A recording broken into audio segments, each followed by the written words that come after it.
आज मैं जिस टॉपिक पे बात करना चाह रही हूँ वो मेरा फेवरेट टॉपिक है, खुदा के कलाम की अज़मत के बारे में है।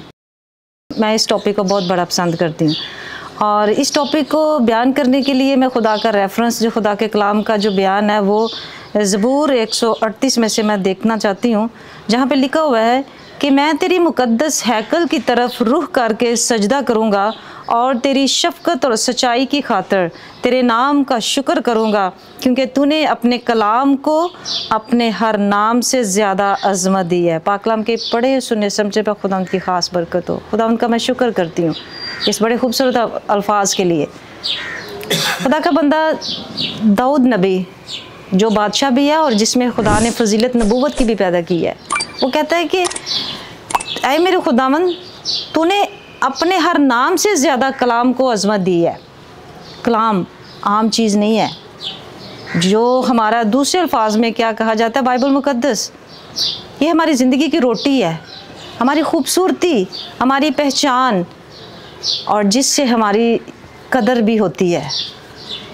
और इसके बयान के लिए खुदा का बंदा ये कहता है कि खुदावंद, तूने अपने हर नाम से ज़्यादा अपने कलाम को अज़मत दी है।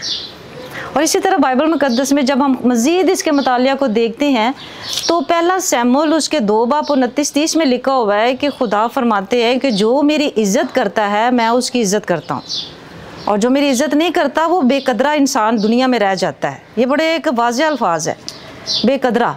खुदा के बगैर हम कुछ भी नहीं हैं, क्योंकि खुदा के कलाम की ऐसी अज़मत और फजीलत बयान की गई बाइबल मुक़द्दस में। जब हम देखते हैं कि हैकल में खुदा का सिर्फ अहद का संदूक था और वो अहद के संदूक में 10 अहकामात थे सिर्फ। अब जबकि हमारे पास पूरी बाइबल मुक़द्दस है, वहाँ पे अंबिया कराम के अल्फाज है, रसूलों के अल्फाज, यीशु मसीह का अपना कलाम बयान वहाँ पे है, खुदा के अल्फाज हैं जो खुदा ने नबियों के ज़रिए से हमारे साथ बातें की है। अभी तो हमारे पास बहुत बड़ा एक ज़ख़ीरा है, और इस कलाम की अज़मत हमारे लिए कितनी अहम होगी।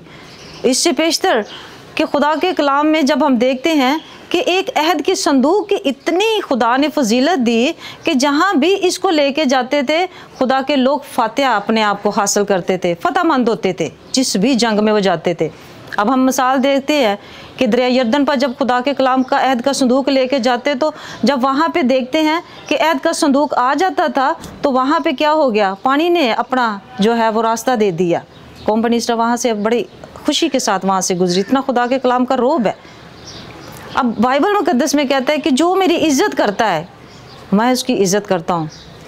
और इसी तरह जब हम मिसाल देखते हैं, एली काहिन के 2 बेटे वो शरीर थे, उन्होंने खुदा के कलाम की इतनी तौहीन की कि खुदा की हैकल में ही अपने आप का जो है वो बुरा किरदार अदा करते थे, बेहुरमती करते थे। अब खुदा ने क्या किया, एली काहिन को कहा कि ये जो बादशाही है तुझसे जाती रहेगी, क्योंकि अब तेरे घराने से ये बादशाही का चुनाव ले लिया जाएगा। वहाँ से निकल गई, खुदा ने बरकत वहाँ से ले ली। अब जबकि खुदा साउल से भी इसी तरह बात करता है, सैमुएल के ज़रिए से।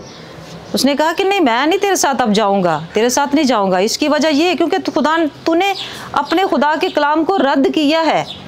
अब खुदा ने तुझे रद्द कर दिया है, बादशाही जो है तुझसे जाती रही है, और ये बादशाही खुदा ने किसी और को दे दी।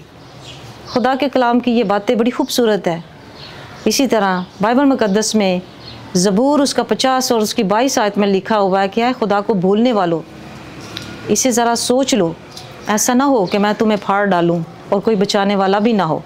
ये खुदा के कलाम की तहकीर करने वाले पर लानत होती है, और जो खुदा के कलाम की बातों को सुनता है उस पर अमल करता है। खुदा के कलाम में लिखा है कि उसकी ज़िंदगी के जो नजात की फजीलत है उसके कलाम की और उसके नाम की फजीलत खुदा बढ़ा देता है।